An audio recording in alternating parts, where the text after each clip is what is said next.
That night, as the rain poured down, our doorbell rang out in the power outage.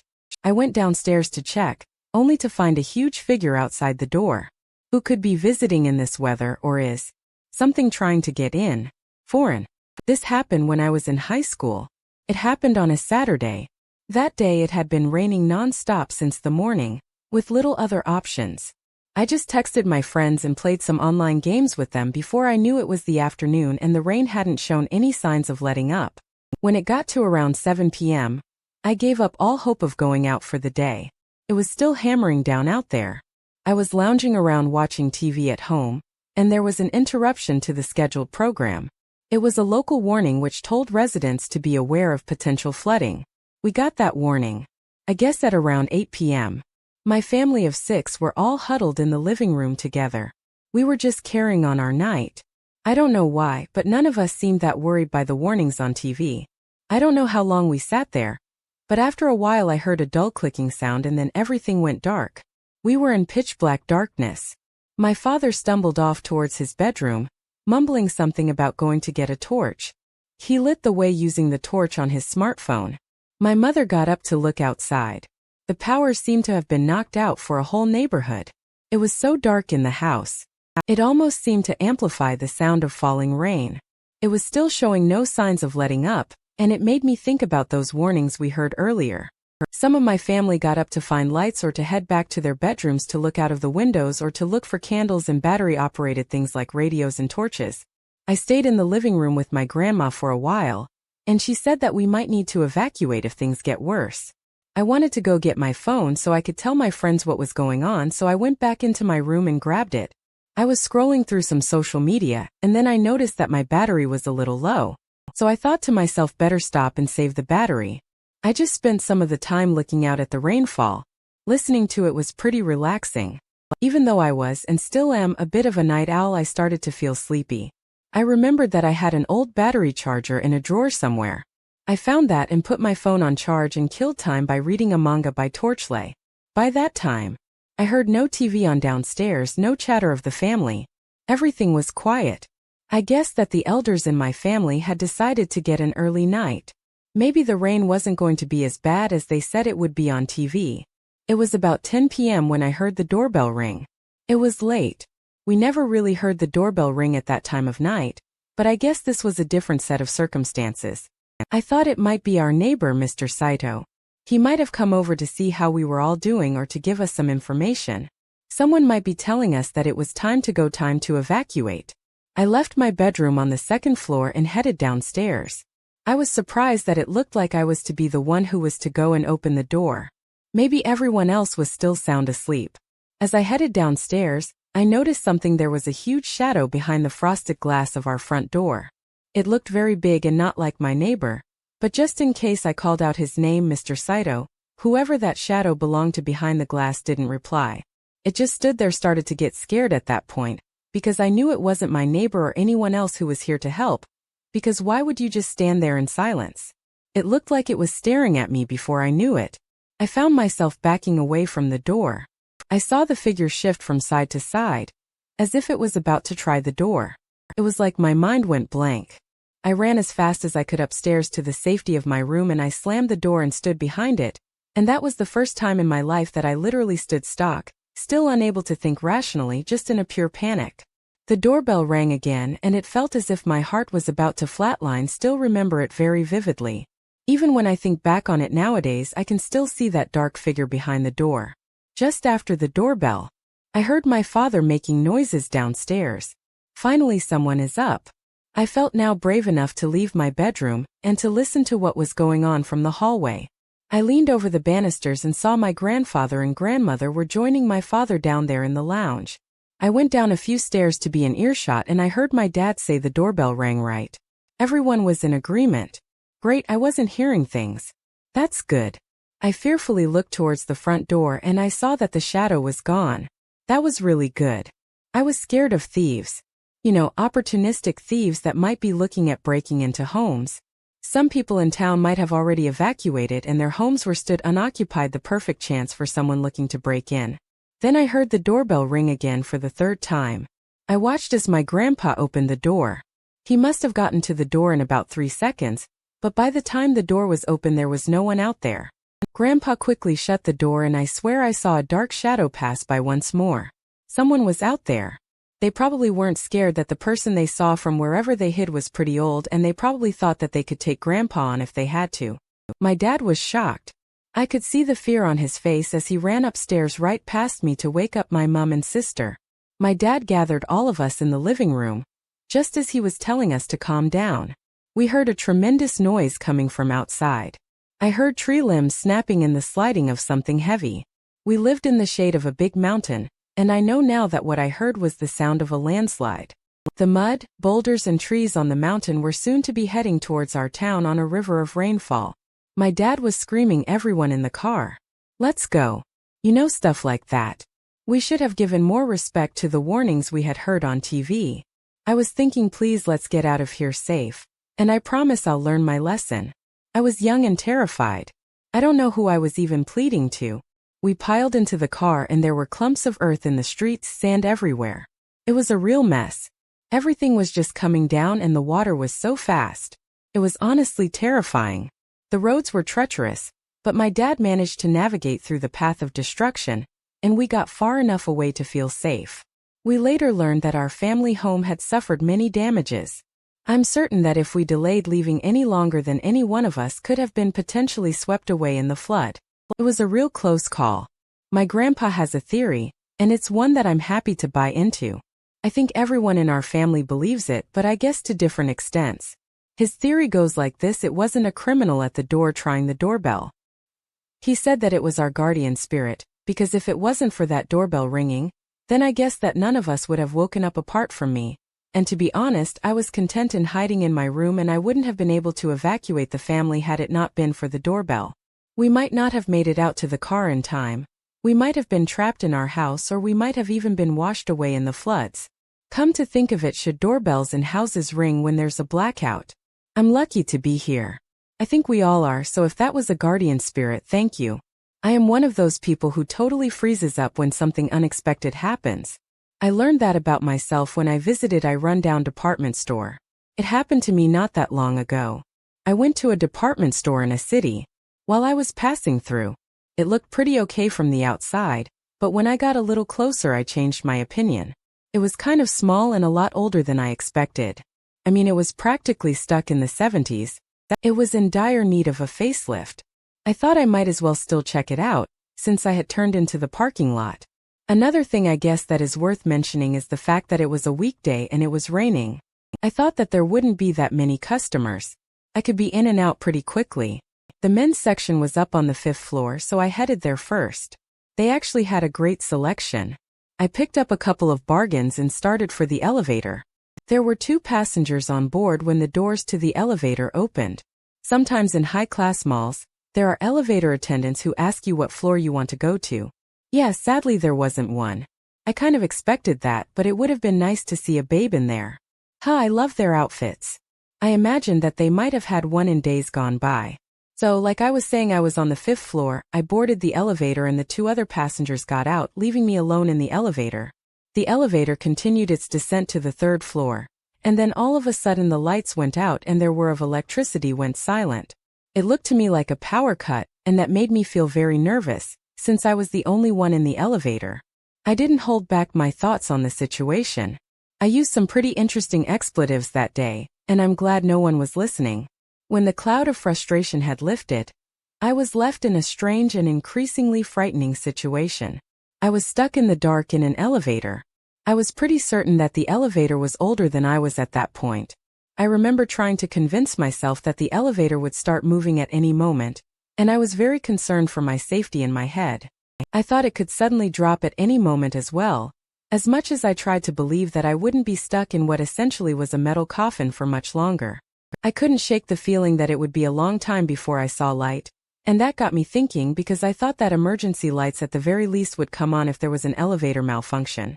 So I guess that strengthened my belief in the fact that it was a power outage, a blackout. Quite literally. I cursed the store, its ancient elevator, and myself for even turning into the parking lot to check it out. All these thoughts happened pretty quickly. I wasn't in the dark long. I pulled out my smartphone to give myself some light when I could see, and it was brighter. I actually managed to calm myself down a little. I was stood with my back against the innermost wall of the elevator. I don't know why I did that. Maybe it was instincts. I was fixated on my phone, but as you might expect, I didn't get a signal in a 1970s elevator, nor did the department store provide Wi-Fi, so in effect, the phone was little more than an expensive light source. I looked up from my phone and casually towards the doors, and I got the fright of my life when I saw someone there. I was really shocked. I thought I was alone in the elevator. I was certain that it was a woman in front of me. Because of her frame and her long hair, she had her back facing towards me. She was wearing a nice dress. I was certain that I wasn't seeing things, but I was also certain that I was alone in there only a few moments ago. This is where I bring you back to my previous statement. I am one of those people who just totally freezes up when something unexpected happens. Now, it may have only been a couple of seconds that I froze for, but I didn't nonetheless. I didn't want to look at her, yet I couldn't look away. But in my heart I just kept praying to all the known gods. Please don't let her turn around and look at me. Please don't let it turn around and look at me. If I just stayed perfectly still, then maybe she wouldn't notice me. A few random thoughts passed through my head. Am I on a prank TV show? Am I hallucinating because of the lead paint in this place or something? Random thoughts like I say, do people lose their minds when they see something like this? Is this why people's hair turns white and white? People get locked up in mental asylums. Next, I did something that is probably going to sound completely mad. I locked my phone and put it in my pocket. I was afraid of the light. I thought that she might notice the light and look towards me, and then I knew I'd lose it if she looked towards me. But my eyes slowly grew accustomed to the darkness, and shapes and silhouettes slowly began to reveal themselves to me, and she was there. She was still there, standing with her back facing me and her head facing the corner where all the buttons were. Meanwhile, I was still where I was, only now sweating and on the verge of hyperventilation, but determined not to make a sound. Just at the moment, I had almost managed to convince myself that I was seeing things. I saw her head move. She still kept her back turned towards me, but now she was moving slightly closer to the control panel. It didn't look like walking. It looked smoother. There was no sound. It was like watching something on mute. I started shaking. I thought that I was about to scream. I just didn't know what to do. It looked like she was pressing the buttons. Nothing happened though. Then, I heard her almost as if she was in my mind speaking. I heard her ask, "What floor did you fall from?" In the dark. She turned to me and I saw hollowed sunken eyes, black sockets. Just when I thought that I was about to scream and shut my lungs out as I drew in breath. Felt like the lights came on, and at the same time the lights were on. I heard a voice state to all our customers, "We apologize for the inconvenience. We have suffered a temporary power cut, but we're all back up and running now." I looked towards the corner of the elevator where I had seen the woman, and she was gone. The doors open and I think the third floor, and I got the hell out of there as fast as I could. I looked up the store on a couple of websites trying to find some local news or something, but I didn't get much. However, I did find something on Oshimataro Hi-J. Here, Oshimataro is a website in Japan that shows you locations of accident properties. I go into depth on this topic in my accident property video, which I will link below. Anyways, back to the story. I found that there was a little flame mark, which indicated something went down in that mall. Apparently a young woman took her life by jumping from the roof. I guess that unfortunately that isn't uncommon for buildings like the one I was in. I guess that if those walls could tell stories, they tell a fair few. Well, after that I never went back to that department store again, and I get anxiety riding the elevator alone. These days I will never forget that voice or that remnant of a face I saw in the darkness before Hi-J here. Just to say that karaoke in Japan is usually in a room where you and your friends and family rent it for a predetermined amount of time.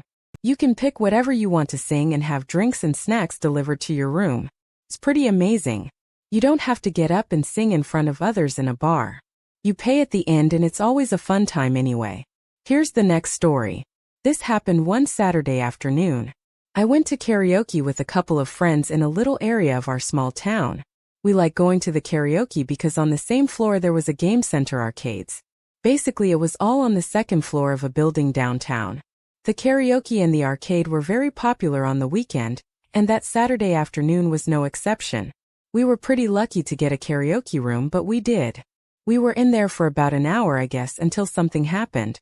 Our song cut out halfway. So did the aircon and so did the lights. Luckily it was the middle of the day, as we might have freaked out. We looked at one another, my friends and I, and we just smoked at the unusual situation we found ourselves in. I didn't think it would take long for the power to come back on. Someone would fix it quick as soon as I was wrong though, because as the minutes crawled by, we remained in the dark. I think that about 5 minutes or so went by and we realized that it wasn't going to be a quick fix. It was weird and it was ruining the vibe. Well, I didn't want to just sit there, so I told my friends that I'd head on down to the front desk to see what was going on. As soon as I left the karaoke room, my heart started to pound in my chest. Something was off, something more than the power was off. I knew what it was immediately. The other karaoke rooms were silent. But not just that. The arcade and all the machines were silent as well. It was really busy. Earlier it was eerily quiet in there. Now, I just thought about getting to the front desk to see if we could get the power on, even if all the customers went outside. There must be someone at the front desk, right? I mean, they wouldn't just leave us in there alone, would they?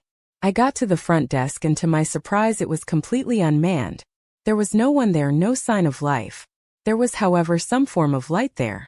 An emergency exit light gave off a faint glow. I stood there thinking, what the hell happened? It was like I was on the set of some apocalyptic movie. I didn't know what was going on, but I knew whatever. It wasn't good. I got my friends and I told them that we should go. I showed them the completely empty karaoke and games arcade. We gathered up our bags and purses and headed out.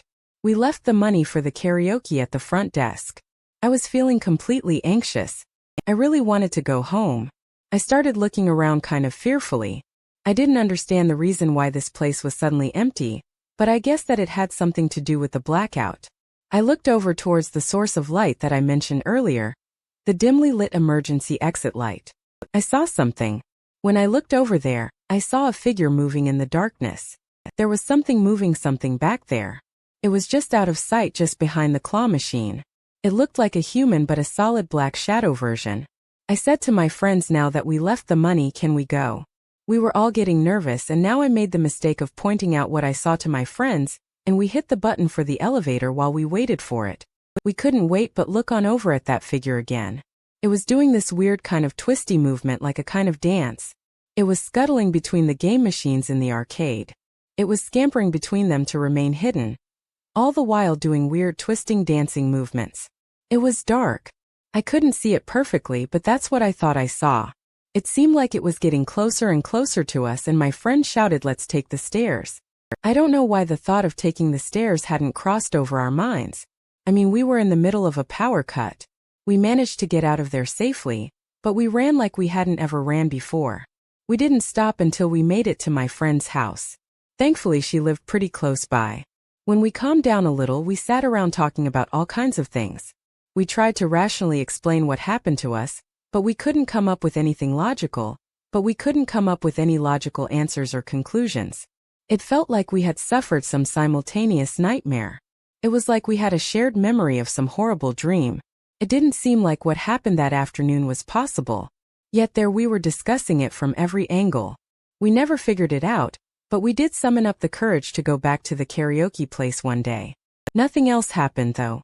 We did ask if they remembered the recent power cut, but the staff member I spoke to, and I'm certain that he was the one on duty that day too, he just shook his head to indicate no, it was very weird. Did the power cut happen? Yes, I'm certain of that's about the only thing I am certain of, to be honest. I have no idea what the hell that dancing shadow thing was and I have no interest in finding out. It was like we were all spirited away that day. It happened way back when I was in college. This year it will be 12 years ago. Like I said, I was in University Hakkyoji, actually in Tokyo. I was staying with a relative. I really didn't want to. I felt like I was missing out on my college experience. It was like I was a young adult who still had a bedtime. Oh, and on top of that, my aunt didn't even live anywhere near campus. It took like an hour to get to uni and then an hour back. Luckily, a former high school classmate of mine lived in Nishi Hakkyoji, which was just to the west of campus. He went to a different college though, so on the night that this experience took place, I decided to stop off at my friend's place. By the way, my friend lived on the 5th floor of a 6-story building. It was a dark night, a real standard autumn night. My friend was lying on his bed listening to music and I was playing some game on the PS. I don't remember the name of it, but I remember it was a golf game. All of a sudden there was a dull click and then the power went out. At the time I didn't get freaked out or anything. I thought that we had just overloaded or someone in the building had overloaded the electricity.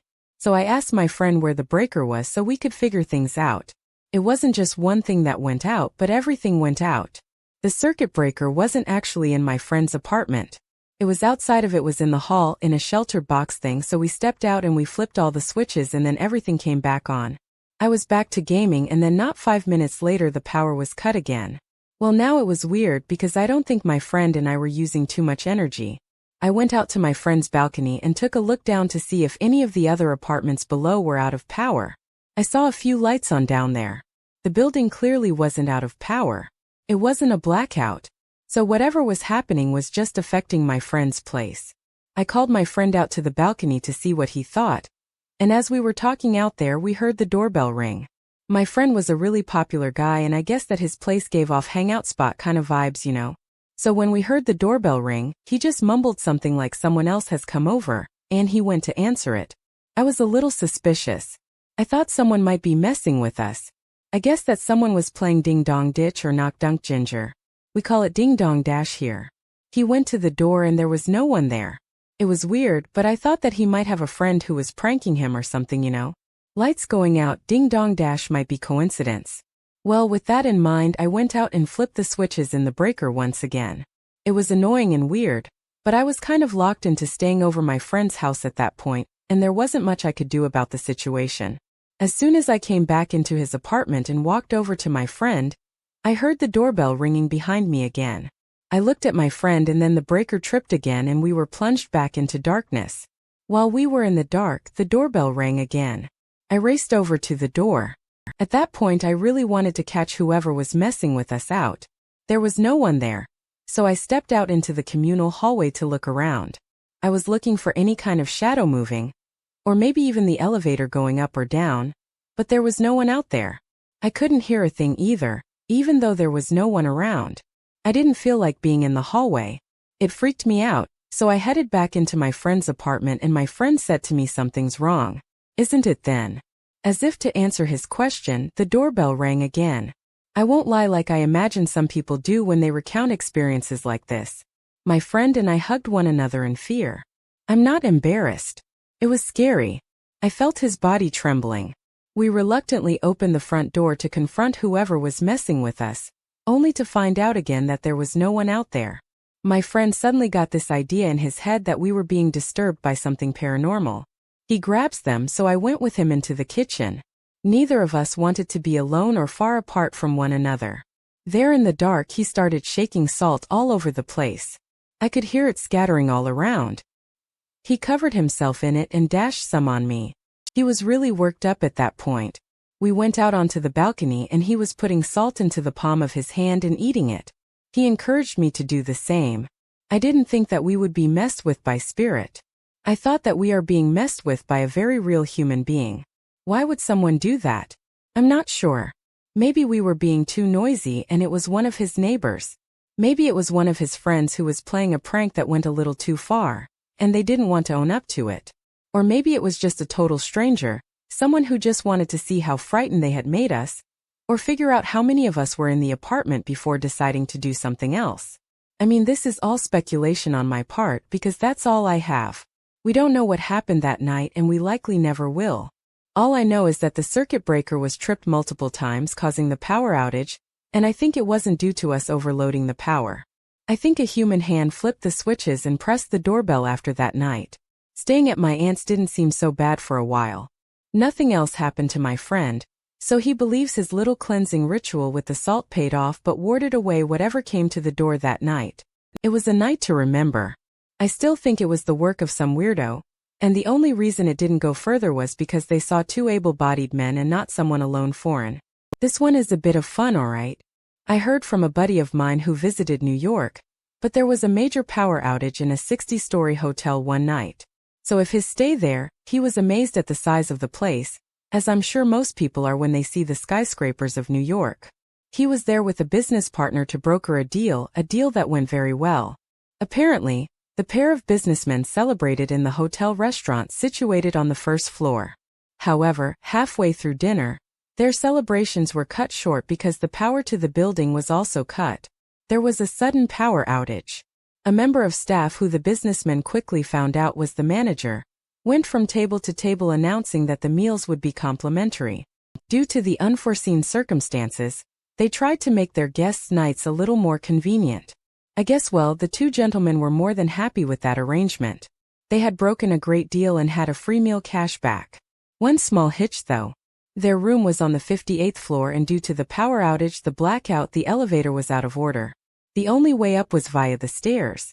Well, that must have been a horrible realization, but one of them said to the other, "Hey, since it's dark and it's a long climb up to our floor, let's talk. I want to hear the scariest thing that's ever happened to you. Or the scariest thing you've ever heard. Come on, the setting tonight seems perfect for scary stories, don't you agree?" Well, it didn't sound like that bad of an idea to the other one. So he said yes, and they began their ascent while regaling one another with stories. So there they went, floor by floor, telling scary stories to one another. Once they had heard and some they had experienced themselves, they were pleased that they could put a half-decent spin on a bad situation. I guess that's why they work so well in business together. They headed on up and finally, after a long while they reached the 57th floor. One turned to the other and said, "Well, here we are, pal, nearly back to the room and I'm all out of scary stories. It's been fun." The other guy stopped and faced him and said, "I thought I was out of scary stories, but I have one more to share. Probably the scariest deal here tonight." Considering the situation, the other guy thinks to himself, "Well, I told him about my neighbor who was held at gunpoint, my cousin who got carjacked. My mother's story of how she was certain that she was living in a haunted house when she was fresh out of college. What the hell is he gonna tell me next?" And he said to his pal in a low voice, "All right. Then tell me, this better be scary." And his friend replied, "Oh, I promise it's scary. We forgot to pick up our keys to the room at front desk. This happened when I worked for a relatively small company. I worked in a quiet little office. I was new and pretty eager to impress. I had something big on the next day and I think it was a presentation or something. I wanted to stay late and do some overtime in order to be properly prepared for the presentation the following morning. Usually the president of the company would be in the office until everyone left. He was a real workaholic. However, that night, and at that point it was night, by the way, we were pulling some crazy hours that night. He wasn't there. I can't remember exactly what, but I think he was doing something else, which meant he couldn't be there. I got an email from him at one point and I told him that I'd be working overtime. I remember not getting that email too late. I had almost gotten all that I needed to get done. After about an hour and a half later, I just needed to check over my work. The finish line was in sight, and in order to check I needed a fresh cup of coffee. I stood up in the office.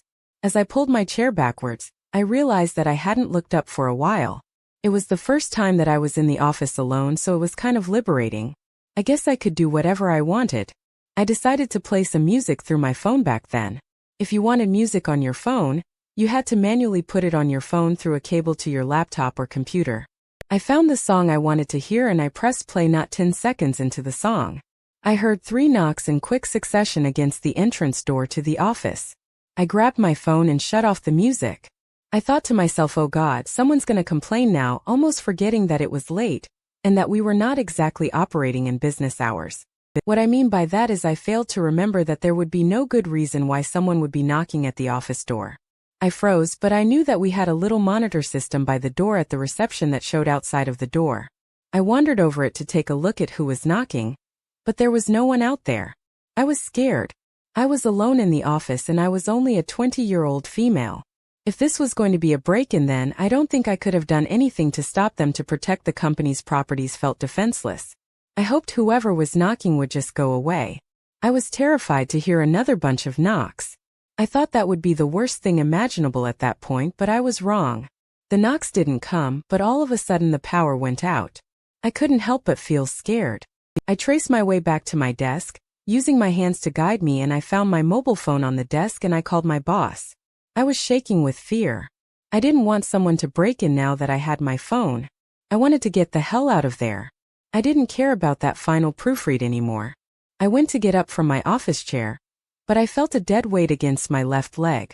I thought that I just wrapped it around my handbag or my umbrella, but then I knew that wasn't it.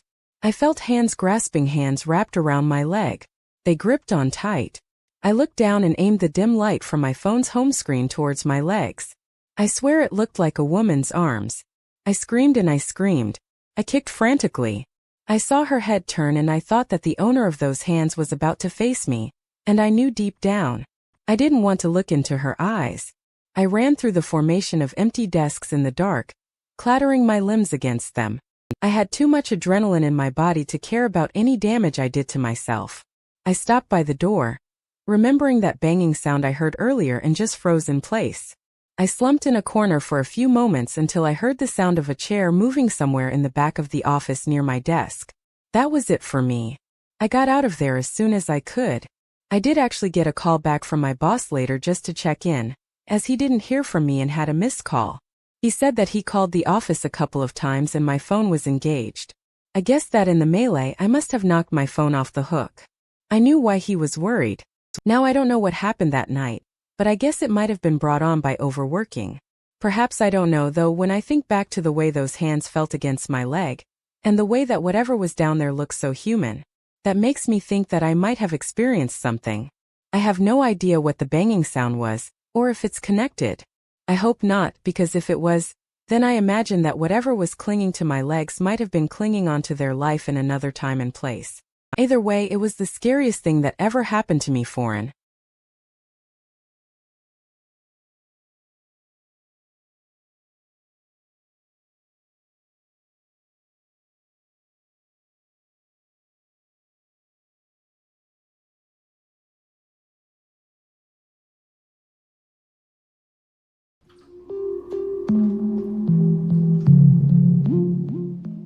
I'm telling you, the things I've heard are really mysterious.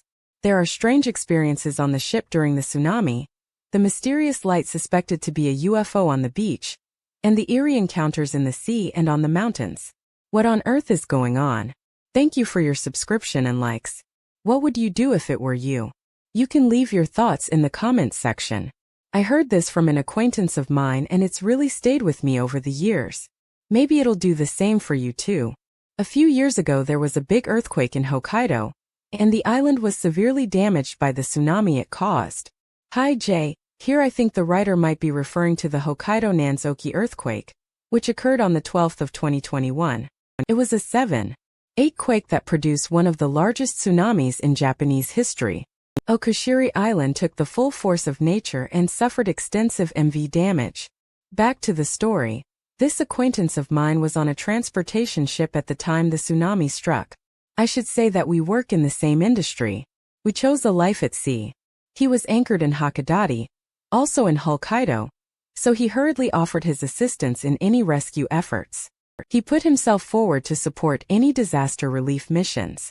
He started out working on land-based rescue efforts but quick was drafted in to help out at sea.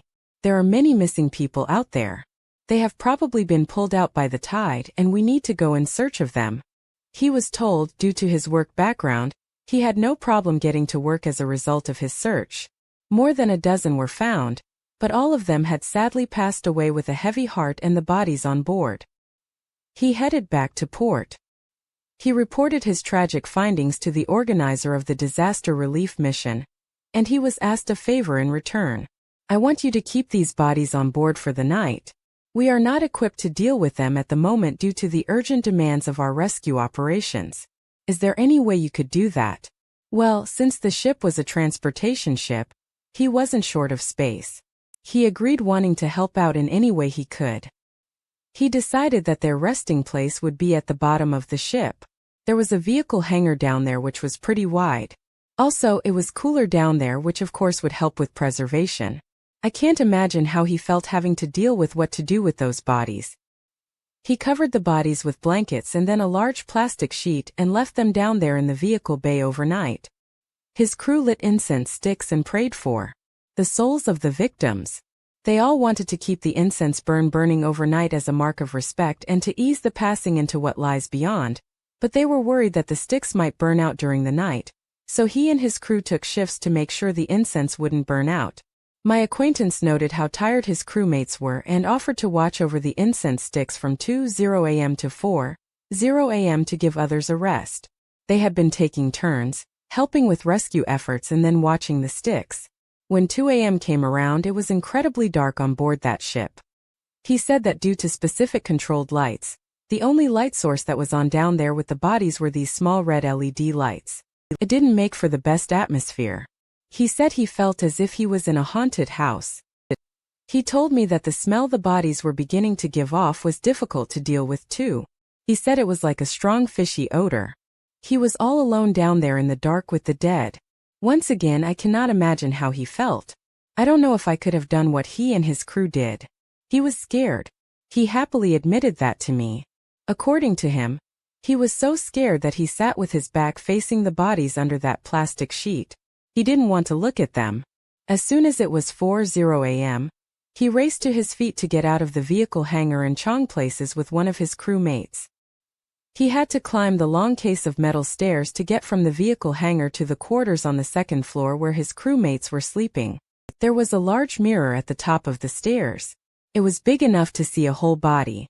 He said he did his best not to look in the mirror. He didn't want a chance seeing something otherworldly. Mirrors are creepy enough in a darkened room or if you wake up in the middle of the night to use the bathroom, but they must have been even creepier in his situation. He said he went past it slowly and silently in the dim red light. When he was finally at the point where he was about to pass by the mirror, he for some reason decided to go against his fears and glance at himself side-on for a moment. He said he did that because for the briefest of moments he sensed that he wasn't alone. He hadn't felt like that before that moment. Of course he was scared of being down there with the bodies and the incense burning, but he had felt like he was on his own. When he was at the top of those stairs by the mirror, he had felt as if someone was close by. He got back to the crew quarters and woke up his crewmate to take over for him. He then started to get ready to get some sleep. He took off his work clothes in preparation for the following day, and when he looked down at his shirt, he froze in horror. There was a faint wet handprint on his back. He had no idea how it had gotten there.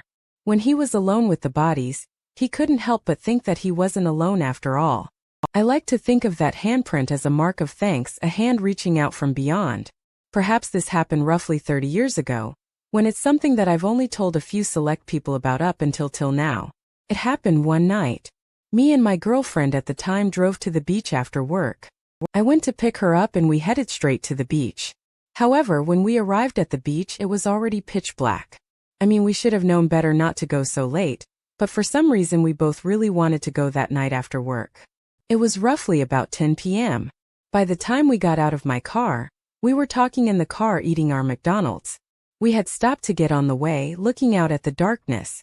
At least we could see the waves rolling against the beach. That was worth the drive. I suppose I can't stay out too long. I have work early in the morning. My girlfriend didn't respond when I said that I thought she might have been annoyed at me for saying that I had to leave so soon. I looked over at her and I noticed that she seemed to be transfixed on something out at sea. "What is it?" I asked her. She didn't answer, so I looked in the direction she was looking in and I saw a strong beam of light swaying across the waves, far from the shoreline. "Is that a squid fishing boat? Or something I don't know?" I said to her, "That's not a squid fishing boat. The light isn't right. Hey, don't you think it's getting closer?" I looked out at sea and I agreed that bright light definitely seemed to be getting closer. It was shaking as it moved along the waves. It looked as if it was heading right for the shore. Maybe it's a fireball. Hi, Jay here. Fireballs are like will-o'-the-wisp kind of paranormal phenomena in Japan. Visually a little like an orb or something like that. These balls of fire appear at night and are said to be the souls that have been separated from the earthbound body. Back to the story. If it was a fireball, then it wouldn't shine so bright. Surely that's 100 a UFO. She said it so excitedly. I was kind of taken back. I didn't know until that point that she had an interest in the paranormal or the ULT. I looked at the mysterious light a little closer and she was right. It wasn't a flickering kind of dim light you might expect when you think of fireballs. It was a strong, bright searchlight shining down at the waves. I heard myself absent-mindedly agreeing with her by saying, "Yeah, I guess that could be a UFO." At this point, the light was only about 200 to 300 m away from us. That might sound a little strange, though let me just say that the beach we drove to was a very secluded one. The shore wasn't that far away from where you could park your car. We liked this beach because there was never anyone around at night. There wasn't much light in the area. It was perfect for a nice secluded evening date. As the light of what we thought was a UFO approached, I noted that I wasn't scared. I just thought to myself, wow, this could be a UFO. This is a once-in-a-lifetime kind of deal. And then my girlfriend said, hey, isn't that light getting to the shoreline? Now, yeah, it was. I snapped out of that state of awe and I began to panic. I saw the light go over the waves at the shore, and I knew that it was about to illuminate the sand on the beach. Next, the gravity of the situation set in for me. Put your seatbelt on. We got to get out of here. I started the ignition and I pulled a U-turn and then drove out of the beach area at breakneck speed. As I drove, my girlfriend continued to stare at the light. I heard her call out in a frightened voice, that light is shining right where we were parked up. I was really panicking. I was driving for our lives. I felt like a rally driver, and at one point I drifted out onto the sand. Finally, we made it back onto roads which were well lit, and a sense of security we lost down by the shore slowly came back to us. I pulled over and I remember I had goosebumps all over my arms. When I took my hands off the steering wheel, I noticed that they were drenched in sweat. We spent the rest of the journey in a hushed silence. I think neither of us knew what to say to comfort the other. If she was anything like me, then she was replaying it over and over in her head, that weird overhead light advancing on us. It was headed straight for us, and moreover, it seemed to be looking at where we were parked. It was like it was coming for us. I dropped her off at her place, and when I got back to mine, I just laid down on my bed. I was there wondering if what happened truly happened or if it was some kind of dream or misunderstanding. I met my girlfriend the following day and I asked her outright, that wasn't a dream, was it? No, of course not. I was there with you, she replied. She seemed a little skeptical that day. I don't know how to describe it. I wonder what that was, she asked rhetorically last night. She had been so sure that it was a UFO, but now she was questioning herself. It seemed. Of course I didn't know what it was myself, so I didn't have any form of answer for her. Well, that's where it sort of ended. I guess one thing I can tell you is I ended up marrying that girlfriend, and 20 years on from that night at the beach, the memory of that strange bright overhead searchlight faded away. That was until one night we were watching a TV show about Japanese nationals' abduction cases. For those unaware, there are a large number of missing person cases which are tied to North Korea. Approximately 470 people have been abducted, and according to the Japanese government, as of November 2021, abduction cannot be ruled out for a further 873 individuals. During this TV show, they showed a map which had all the locations where they believed that the abductees were captured and kidnapped. What did we see on the map? Well, none other than that secluded beach. We drove to that night 20-something years ago. I looked at my wife and she was staring at the TV stunned. We didn't encounter a UFO. That night we likely encountered a North Korean ship coming to shore. They could have easily seen us pull in and park up. I felt a chill race down my spine when I realized that we could have ended up as kidnapped victims. If I didn't drive off when I did, we could have been abducted. Since that day, whenever North Korea appears in the news, I think to myself how lucky I am to live the peaceful life I have with my wife. The realization that it wasn't a UFO but people with evil intentions was hands down the scariest moment of my life. My grandpa was a fisherman.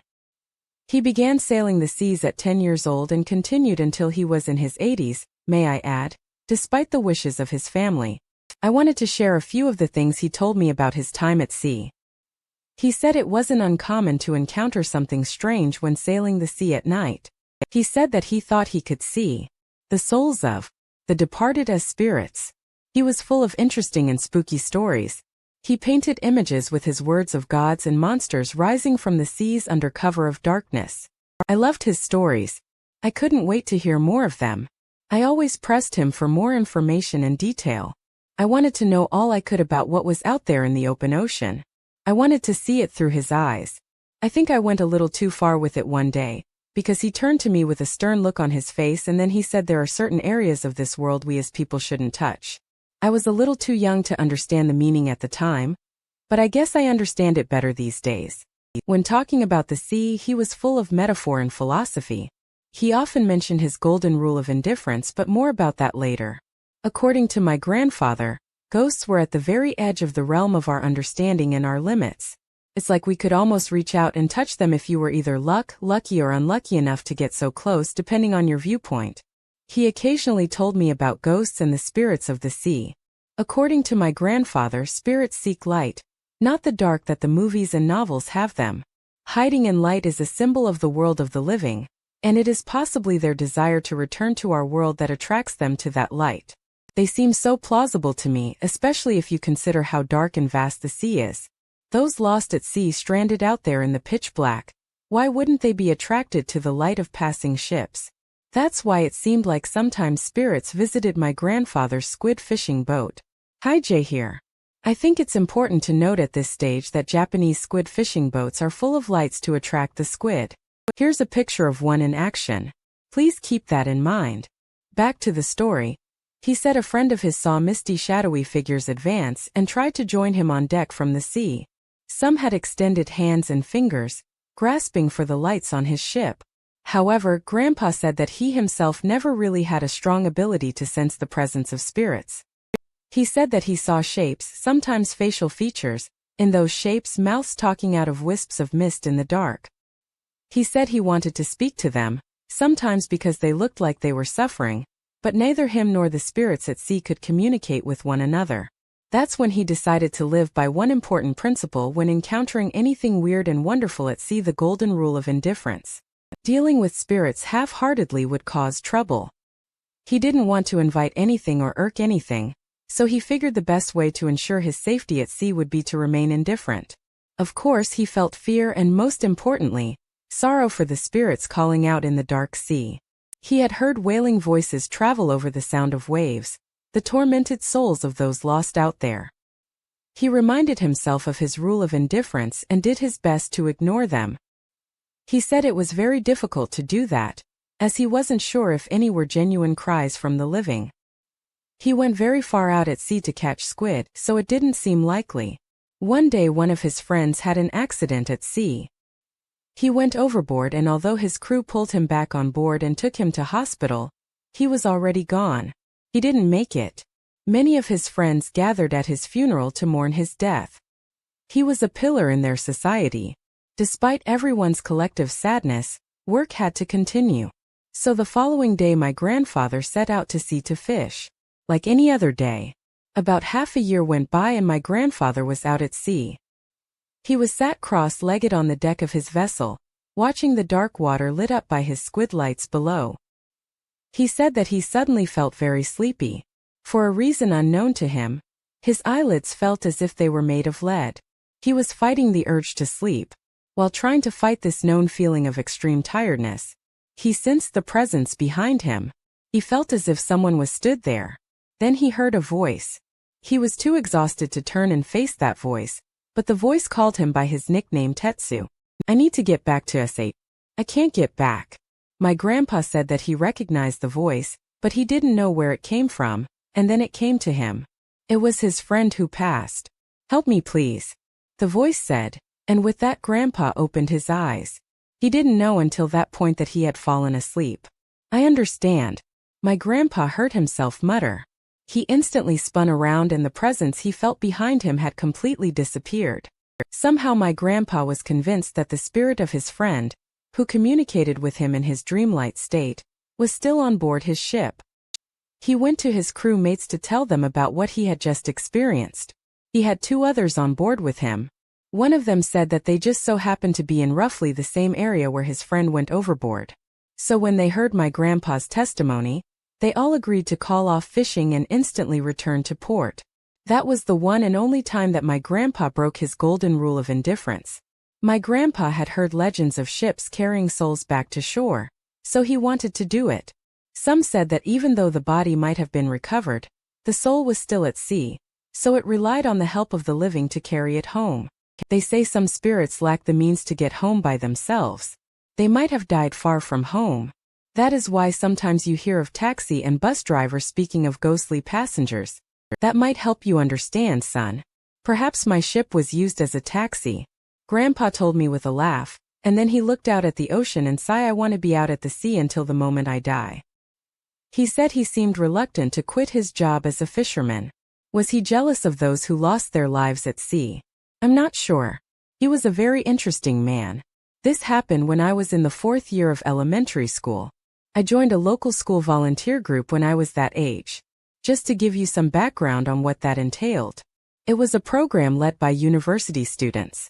Basically, we would volunteer to clean up litter, do some gardening stuff like that to help out the community. It wasn't all work, though we got some really great camping trips. Because of our efforts, I enjoyed it. This experience takes place during that year's summer vacation. We were set to be camping out by an abandoned forestry school deep out in the mountains. I don't remember all that well since I was really young at the time, so some details are going to be either missing or a little sparse. There was a river that flowed near that abandoned school, and we elementary school students were having a lot of fun playing and swimming in it. The river flowed upstream and there were lots of large rocks and stones on the riverbed. There was some jutting out of the water too. Although the current was pretty strong, we were still able to swim there. We didn't really care about distance swimming. We were just paddling around and just having fun. The water was pretty deep, so some of us were looking for a place to dive in. I also realized at that point that it would be possible to swim under the little bridge they had over the river. I don't know if we were supposed to be allowed to do all what we did, but the university students didn't seem to want to stop us. They seemed a bit distracted. I doubt this kind of thing would be allowed nowadays. My neighbor joined our camping trip. I would just call her a now wasn't the quickest learner. And that's about as gently as I can put it because she was a bit slow. She got bullied by other students. When I was diving in the river, I saw that I was struggling to keep her head above water level. I dove in and I was underwater thinking she looks like she's struggling. She probably hasn't swam much before Classic A. I think I might have thought something meaner, but that's neither here nor there. When I came up, I noticed that she was really struggling and it looked like she was on the verge of drowning. I yelled to my campmates on the shore for help, but none of them were reacting quickly enough. While I was about to yell louder, I felt something clasp against my leg. Who was drowning, had grabbed a hold of my leg and was pulling me down with her. She was a lot stronger than I thought she would be. I guess fear for one's life can bring out hidden strength. Unknown to the individual, I was desperately trying to get to the surface. A's hand tightened its grip around my ankle. I even felt her long hair getting tangled around my leg and between my toes. It was gross. I felt so breathless. I felt as if I was going to die. I was in complete panic mode. I had no time to think of her. It didn't even enter my mind. All I could think of was my own survival. Although I knew it would be painful, I decided to open my eyes and look down. I wasn't ready for what I saw. I didn't see an elementary school student grabbing a hold of my ankle. I saw a bone-white pale woman grabbing onto me, her dark hair swayed in the water like seaweed. I remember thinking that very clearly because I thought straight after that I wasn't in the sea. I was in a river. It was just such a mad thought. I could see her other pale hand reach out and attempt to grab my other ankle. If this woman got a hold of my other ankle, I knew that I would be done, for a lot happened in the space of a couple of seconds, but the thought that jumped to the forefront of my mind was that is not a. I felt a fear that I haven't had the displeasure of feeling again, a feeling of pure disgusting fear. A fear so terrible that it was almost incomprehensible, fight or flight. I kicked at that woman as hard as I could with my free foot. Eventually I felt her grip loosen, and then I used the last of my strength to dart to the surface and scramble onto shore. When I emerged from the river, everyone was looking at me. I saw A, and when I stopped spluttering and I caught my breath, I yelled at her, "Weren't you drowning just now?" She didn't say anything, but all the other students, almost in unison, told me that I was the one drowning and no one else was anywhere near me. If I hadn't kicked that pale woman so hard when I did, I might not have made it out of that river. When I think about how close I was to being dragged down to the depths by that woman, it still sends a shiver up my spine. I'm not sure who she was, but I believe her to be otherworldly. I think she was some kind of spirit, yokai or crypt that preys on victims in that river. Perhaps she was a victim herself. It was one camping experience I don't think I'll ever forget. This happened to my dad while he was with some of his friends. There were 3 of them in total. If anyone's interested in the location involved in this story, it's Uber City, Yamaguchi Prefecture, Onoko Lake or Ono Lake. It was just before summer during the rainy season. My dad was having dinner with his 2 friends. They were all talking together and one of his friends said, "Do you know what? Now that it's firefly season, I've just realized I haven't ever seen one." My dad and his friend couldn't believe what they were hearing. They at first thought that he was lying because fireflies were so easy to see each season where they lived. Well, they are probably a little rarer these days. My dad then said, well, if we head out to Lake Ono, we can probably see some right now. There's probably tons of them out there.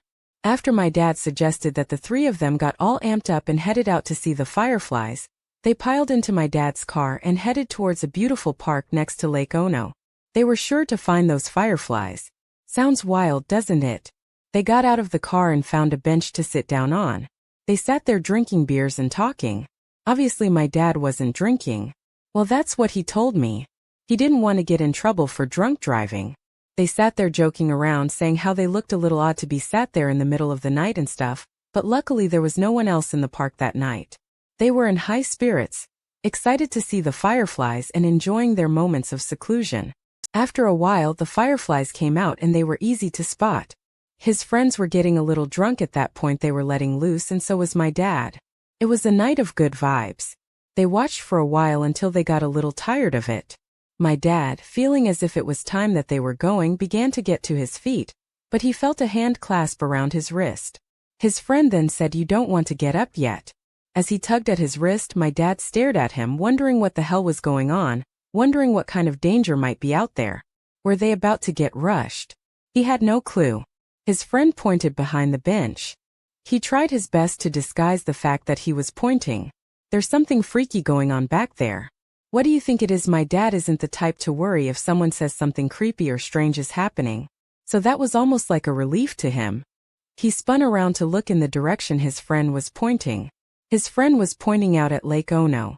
"Are you telling me you're seeing something? 'Cause I'm not seeing anything," he says to his friends. "Come on. You must be able to see that. We better get going." One friend said, "Yeah, let's go," agreed. The other, my dad, noticed that their high spirits had faded. They seemed to have completely sobered up. They all headed back to my dad's car. And once they were in the car, they started talking. My dad said, "Okay guys, what was I supposed to have seen back there? Are you seriously telling me that you couldn't see that? Geez, you're such an old man." One friend said, "Well, I saw it. I don't really feel well anymore. I just want to get out of this area." "What's gotten into you too?" "All I could see was the lake and the fence that keeps people out, the handrail. What else did I miss?" "You didn't see. The old man stood on the lake." "What the hell, you guys saw that? Did they see something otherworldly?" "Some spirit stood on the surface of the water." Well, my dad might not have seen what they had seen, but he was good at reading the room, or, in this case, the car. He decided to drive back home immediately. They needed a change of mood. My dad suggested that they go to a local bar. It was owned by one of their friends from their school days. He figured that they could get back into the groove there, plus they could have a beer too. They arrived at the bar, and they were greeted by their friend, who listened intently to their story. They were lucky because they were the only customers in the bar that night. The barman then said he had heard of similar stories before about that lake. At night, after they finished telling him what they saw, the baron then turned his back to fix them another round. As soon as he turned his back, the front door to the bar flew open. Everyone turned around to see if there was a new customer coming into the bar, but there was no one there. Everyone was now silent. They all saw the door fly open by itself and they were freaking out. No one made a sound. One of my dad's friends said, "Have we brought something here with us?" The barman grabbed some chef salt and told them to go outside and sprinkle it around the bar, this being an attempt to purify the bar and to not allow spirits in. After that, they all left and went their separate ways. My dad said that he told the president of his company about his experience once because he knew the president was into scary stories. The president said, "Well, I'm not surprised you experienced something out on that lake during the war. There were many casualties in that area. Koreans worked to death, were buried in coal mines in that area. That area has a very troubling history."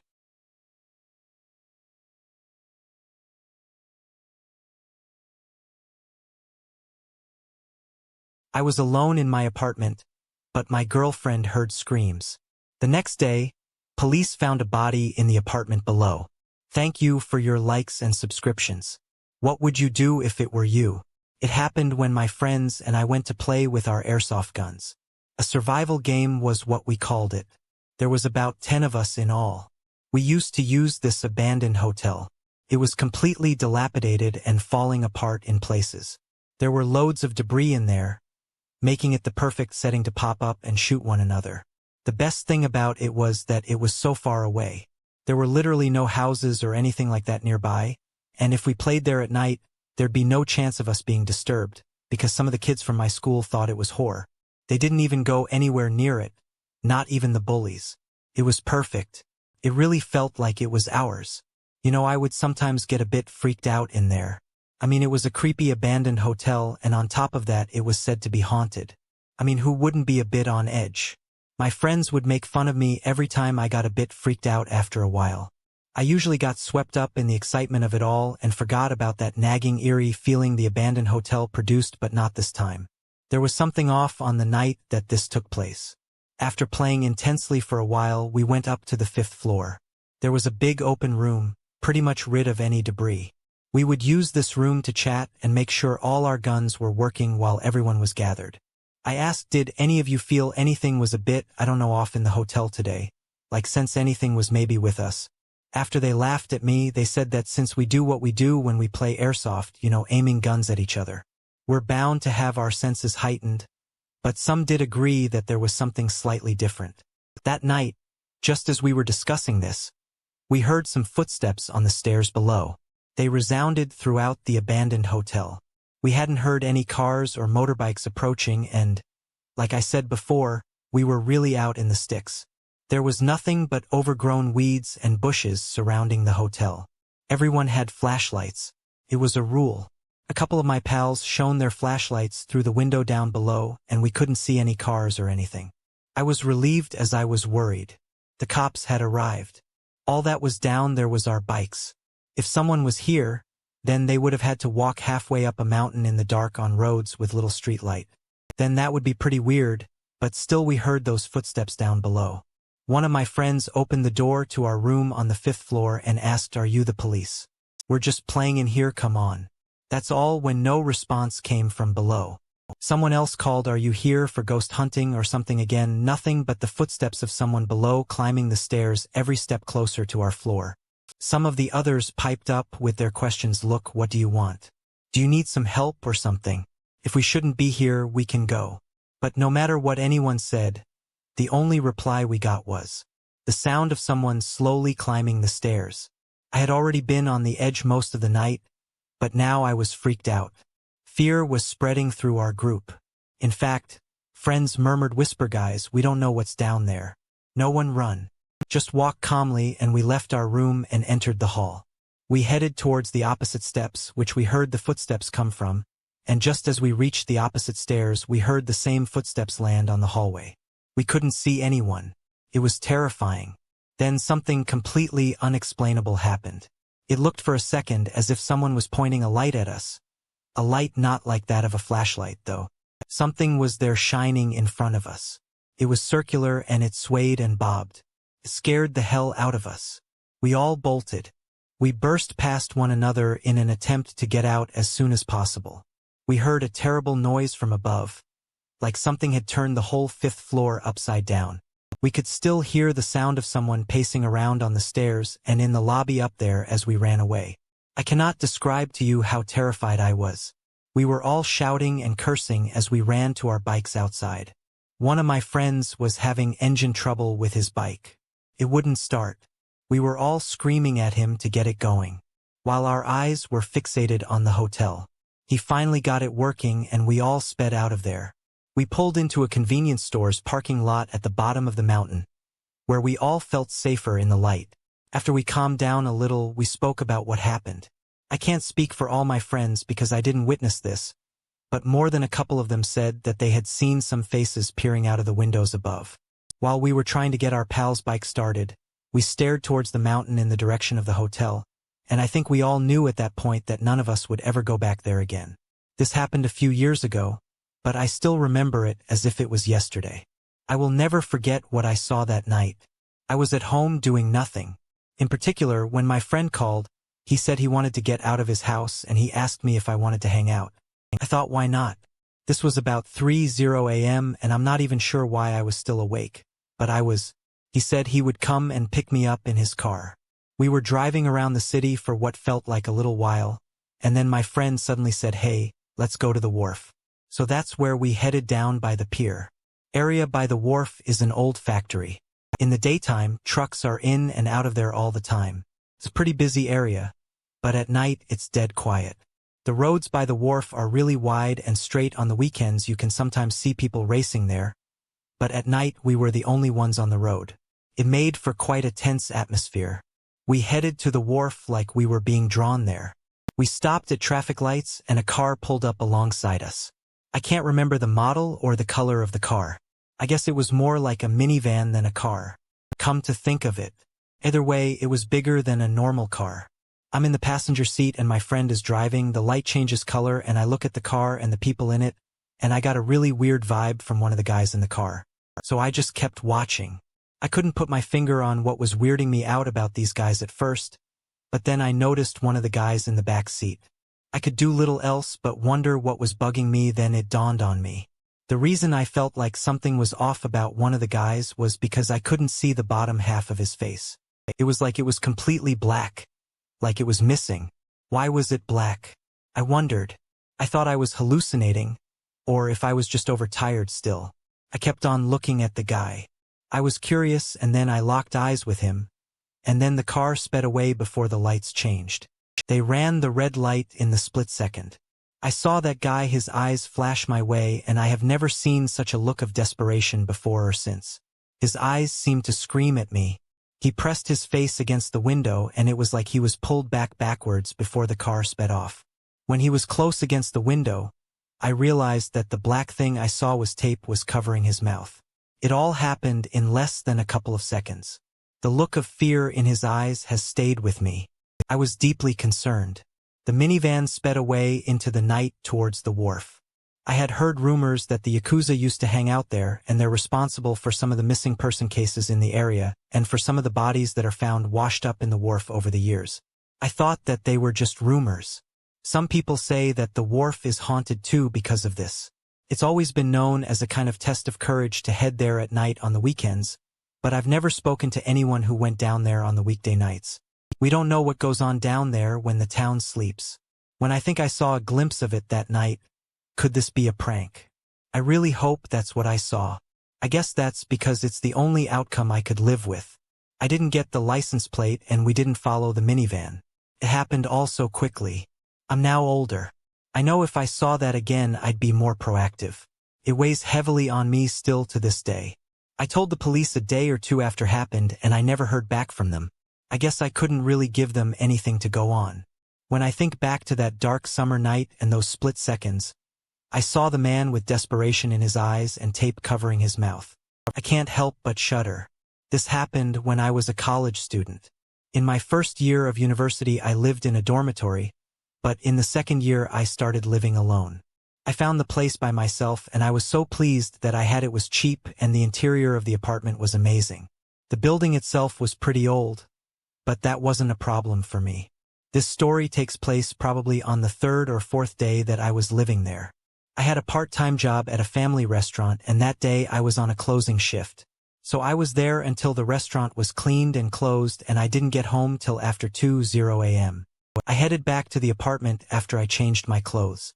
I checked my phone and I had a text from my girlfriend friend and it read, "Hey, call me when you finish work." I figured I would do that when I got home. So I got on my moped and headed back to my apartment. I lived on the second floor. There were only 2 floors. I lived in one of the middle apartments. As soon as I got in, I called her and our conversation went something like this: "Hey, I just finished work." "Oh nice, are you still there?" "Nah, I just got in." "Okay, do you have a friend over or something?" "No, what are you talking about?" "Ah, okay, it's probably just your TV. Could you turn it down?" "What are you talking about?" "Well, I just heard a man screaming and shouting. I thought you were drinking with some of your friends or watching a movie." When I heard her say that, my body broke out in goosebumps and my heart turned to ice. I was alone in the apartment and I hadn't heard a thing. I hadn't even gotten around to buying a TV. I was still watching stuff on my laptop. "Hey, come on. Are you just trying to scare me? I'm alone. I don't have a TV. What are you doing?" And she replied, "I'm getting scared now, because I definitely heard a man screaming and shouting in there, and the second she said that, all the laundry that I had hung out to dry on the clothesline on the balcony came crashing down to the floor." I'm not sure if the two things are related, Perhaps a strong breeze BLW at that exact moment. I am skeptical since I didn't feel any breeze on the way home that night. The timing of the clothes falling was really frightening, especially that late at night I needed to get the hell out of that apartment. I dashed out of the apartment, got on my moped and headed to my friend's place. Luckily he lived nearby and he was a bit of a night owl, so he let me stay over that night. It was a really frightening experience. When I woke up in the morning and I could see the light of day, I didn't feel as creeped out. I decided to head back to my apartment, since I realized I didn't pick up any clothes or the clothes that fell down on the balcony floor. I went back and picked up the clothes and nothing else strange happened. Nothing else happened for about a week actually, and then I got the shock of my life. One day, I came back from college and there were about 10 police officers stood outside of my building. They were going in and coming out of the apartment below mine. There was a terrible smell. I could smell it before I even got close to the building. It made me feel like throwing up. I asked the police what happened, and apparently the man who lived below me had taken his own life about a month or potentially 2 months ago. I was told that smell might be persistent in the coming days. When my clothes fell off the clothesline on my balcony, they fell in front of his apartment below. I wonder if he was trying to give me a sign that he was still there or if he needed someone to find his body. This happened 2 years ago. I was fairly new to the world of work and I had just started working for a company.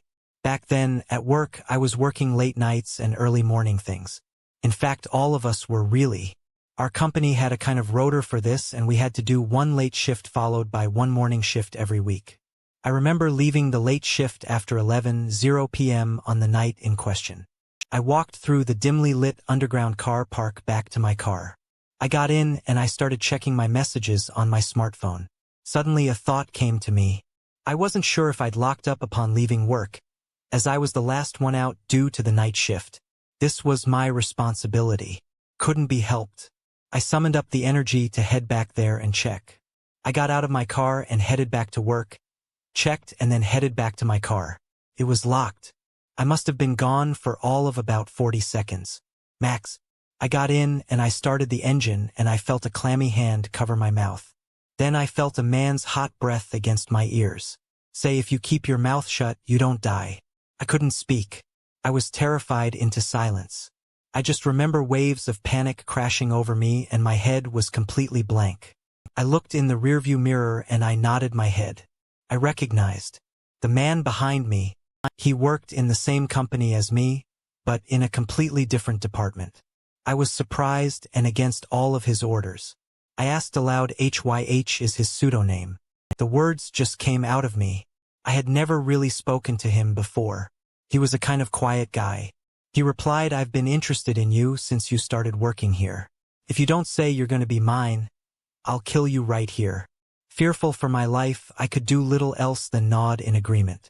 He then pulled the lever down on my seat so that my seat went flat and he began attempting to drag me into the back seats towards him. I screamed for him to stop. You said you liked me. He mumbled. He was trying to pull my clothes off. I thrashed at him and I think somehow in the scuffle, he hit his head against the open passenger door, and this gave me enough time to get free. I ran back to the company building, since I had the key, and I locked myself in there. I called a male colleague who left shortly after me and told him about what had just happened. I know I should have called the police, but I was in such a panic. Fortunately for me, my colleague was still in the area and he turned around immediately and headed back to work with him around. I felt safe enough to unlock the door.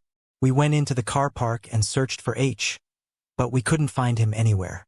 It was at this point I filed a police report. I was absent from work for a while. I decided to use my vacation time. I didn't want to go back there and have to talk to all the gossipers while I was away. H was arrested. With this in mind, I was happy to go back to work as long as he wasn't there. I thought it would be safe. When I came back to work, I was told that women were no longer going to be working the night shift alone, and the company offered to relocate me if I wasn't comfortable working there any longer. My parents wanted me to do this, but I didn't.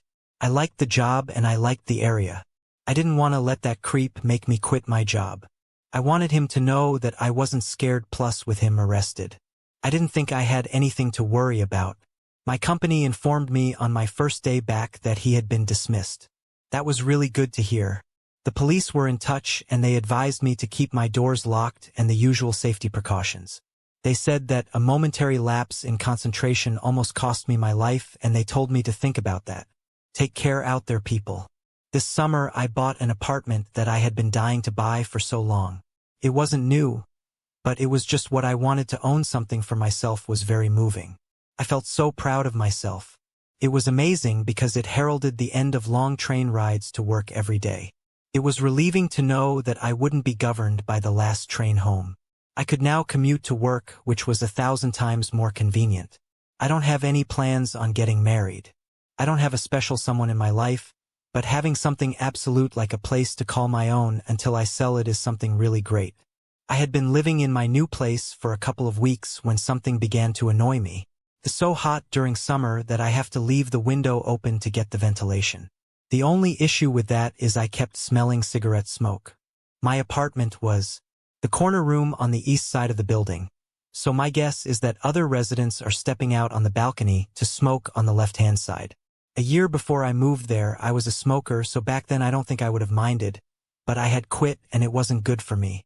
It made me want to light up and I couldn't have that. Plus, I was certain that smoking was prohibited on these balconies in this apartment block. I felt like I should complain, but I was a new person in the block and I didn't know what kind of trouble might come my way.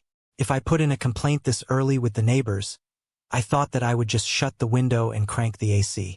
Just let it go, stop fighting fault. I thought after a couple of days I got a call from the building management. I honestly thought they were just checking in to see how I was. Doing, but they called to report a complaint. The person who lives next door complained that I had been smoking on the balcony. I remember the person who called me said, "You know, it's just that there's families here with babies and smoke isn't good for the kids. Right, I'm sure you understand. So no more smoking." Okay, I couldn't believe it. I wasn't smoking, so I was naturally annoyed by being accused of it. I just said, "I don't smoke, buddy," and I hung up. It was annoying, but I figured out that the person next door wasn't the smoker, so the smoke had to be coming from someplace else, maybe above or below. The issue was unresolved, but the days crept by. I kept my window shut, but it got to the point where it was so hot.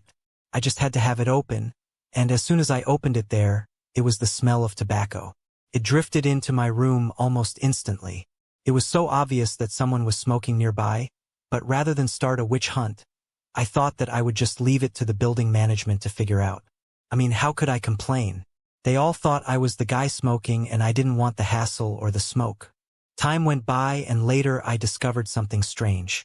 The order I hung up my laundry had changed. I set my jacket and trousers side by side. I know I did, and when I went to retrieve them they were on the opposite ends of the clothesline, not side by side anymore. I looked at it and thought, can I honestly say this as a prank or something, or a gust of wind did it? Why would someone move? It was around this point I figured out that something creepy was going on. I could let someone off if they smoked on the balcony. I honestly didn't care, but if someone was messing with my clothes then we had a problem. But the question lingered. Why would someone climb over to my balcony just to mess with me? Were they doing this when I was at work? What was the deal here and what was the point? My apartment was on the 8th floor. Was it Spider-Man? Did he have a problem with me? Moreover, nothing was ever stolen. I've heard of underwear thieves in Japan, but my thongs and bras were always left untouched. Just my dry laundry was being moved. What annoyed me more than the smell of tobacco was my clothes being moved around and the fact that this had no logical answer. No matter how many times I thought about it, the further from a conclusion I became, I decided to seek the advice of a friend who had been into the paranormal and the occult. He said that I should leave some salt out on a dish and some sake in a wine glass. I'm not a believer in the paranormal, but I took any suggestion I could. At that point, the whole thing was really stressing me out. The next morning, I went out to the balcony and checked on the salt and sake, and I couldn't believe my eyes. The salt looked hard and dirty, and the sake had turned a murky blackish color. What the hell was going on my balcony? I thought. I called my friend. I needed some advice. I told him about what happened with the salt and the sake. He told me that I could have a very bad spirit on my hands, and it seems to like my balcony. I hadn't ever experienced anything paranormal before. I was completely taken back. "Do you know who lived there before you?" he asked. I didn't know. I just bought the place through a realtor. Since the realtor didn't mention anything suspicious about the place, I just assumed it was a great deal on a great apartment. I thought for sure that the former resident must know something about the strange goings-on. So I contacted the realtor and said that I had a question for the former resident. They said that if I had something to ask, I could ask them and then they would ask him and then I would get my answer. But that sounded super long-winded and I didn't really want to tell them about my paranormal experiences. So I told them not to worry about bothering the former resident. Then the realtor said this, "Oh, by the way, the former resident said something interesting before he moved out. He asked me to tell the next person who moves there to leave an offering near the window on a plate." And that's exactly what I did. I did just that. I bought some sweets and something called a kamidama to help keep the spirit happy. The smell of tobacco went away and the laundry stopped being messed with after that. It's really hard to tell what has been going on in this apartment, but now one thing is constant: I'll leave an offering daily without exception. This was a weird experience I had when I was in high school. It happened when my friends and I went to play with our airsoft guns. A survival game was what we called it. There was about 10 of us in all. We used to use this abandoned hotel. It was completely dilapidated and falling apart in places. There were loads of debris in there, making it the perfect setting to pop up and shoot one another. The best thing about it was that it was so far away. There were literally no houses or anything like that nearby, and if we played there at night, there'd be no chance of us being disturbed, because some of the kids from my school thought it was haunted. They didn't even go anywhere near it, not even the bullies. It was perfect. It really felt like it was ours. You know, I would sometimes get a bit freaked out in there. I mean, it was a creepy abandoned hotel, and on top of that, it was said to be haunted. I mean, who wouldn't be a bit on edge? My friends would make fun of me. Every time I got a bit freaked out after a while, I usually got swept up in the excitement of it all and forgot about that nagging eerie feeling the abandoned hotel produced, but not this time. There was something off on the night that this took place. After playing intensely for a while, we went up to the 5th floor. There was a big open room, pretty much rid of any debris. We would use this room to chat and make sure all our guns were working while everyone was gathered. I asked, did any of you feel anything was a bit, I don't know, off in the hotel today? Like sense anything was maybe with us? After they laughed at me, they said that since we do what we do when we play airsoft, you know, aiming guns at each other, we're bound to have our senses heightened. But some did agree that there was something slightly different. That night, just as we were discussing this, we heard some footsteps on the stairs below. They resounded throughout the abandoned hotel. We hadn't heard any cars or motorbikes approaching and, like I said before, we were really out in the sticks. There was nothing but overgrown weeds and bushes surrounding the hotel. Everyone had flashlights. It was a rule. A couple of my pals shone their flashlights through the window down below, and we couldn't see any cars or anything. I was relieved as I was worried the cops had arrived. All that was down there was our bikes. If someone was here, then they would have had to walk halfway up a mountain in the dark, on roads with little street light, and that would be pretty weird. But still we heard those footsteps down below. One of my friends opened the door to our room on the 5th floor and asked, "Are you the police? We're just playing in here. Come on." That's all. Wah. When no response came from below, someone else called, "Are you here for ghost hunting or something again?" Nothing but the footsteps of someone below climbing the stairs every step closer to our floor. Some of the others piped up with their questions. "Look, what do you want? Do you need some help or something? If we shouldn't be here, we can go." But no matter what anyone said, the only reply we got was the sound of someone slowly climbing CL in the stairs. I had already been on the edge most of the night, but now I was freaked out. Fear was spreading through our group. In fact, friends murmured, "Whisper, guys, we don't know what's down there. No one run. Just walk calmly," and we left our room and entered the hall. We headed towards the opposite steps, which we heard the footsteps come from, and just as we reached the opposite stairs, we heard the same footsteps land on the hallway. We couldn't see anyone. It was terrifying. Then something completely unexplainable happened. It looked for a second as if someone was pointing a light at us. A light not like that of a flashlight, though. Something was there shining in front of us. It was circular and it swayed and bobbed. It scared the hell out of us. We all bolted. We burst past one another in an attempt to get out as soon as possible. We heard a terrible noise from above, like something had turned the whole 5th floor upside down. We could still hear the sound of someone pacing around on the stairs and in the lobby up there as we ran away. I cannot describe to you how terrified I was. We were all shouting and cursing as we ran to our bikes outside. One of my friends was having engine trouble with his bike. It wouldn't start. We were all screaming at him to get it going while our eyes were fixated on the hotel. He finally got it working and we all sped out of there. We pulled into a convenience store's parking lot at the bottom of the mountain, where we all felt safer in the light. After we calmed down a little, we spoke about what happened. I can't speak for all my friends because I didn't witness this, but more than a couple of them said that they had seen some faces peering out of the windows above. While we were trying to get our pal's bike started, we stared towards the mountain in the direction of the hotel, and I think we all knew at that point that none of us would ever go back there again. This happened when I was in elementary school. Back then I was experiencing a lot of paranormal going on. I believed that I had the ability to see and hear spirits, and I never thought that anyone would believe me. So I kept it all to myself. I didn't want anyone to laugh at me or make me speak to a psychiatrist or anything like that. Then one night I was sleeping as usual, but I woke up due to severe pain in my back. It was as if I was lying on stakes. You know those sharp pointy sticks? I went to turn to see if I was lying on something. Sometimes I would find one of my headphones under my shoulder on my back, and that can be kind of painful. I tried as hard as I could to turn and to find whatever was jamming itself into my back, but I couldn't move a muscle. It was sleep paralysis. I had never experienced anything like that before. I was sweating profusely. I had never been this frightened at my life. Something primal inside me knew that there was something very wrong about this situation. I was trying to move my hand to wipe the sweat from my forehead so it wouldn't go into my eyes, but I just couldn't move my hand. I struggled against this unseen power which had a hold of me, and one of my fingertips slightly moved. I knew that my grandma was in the next room. The light from her room was on and I could see it spilling into my room. I tried calling out to her, but I couldn't even scream or speak. I kept screaming in my head for help, but I couldn't make a sound. I tried moving my fingers again, but I couldn't feel anything beneath them. Incredibly, I was being raised above my bed. I was praying. It was a dream. At this point, it didn't seemed like a dream. It was all too terrifying. The ceiling was coming straight at me.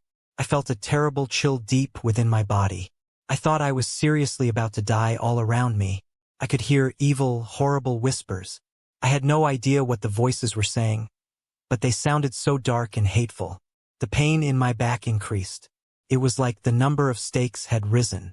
I felt something touching my hair. I knew that whatever was touching my hair would soon be grabbing my neck.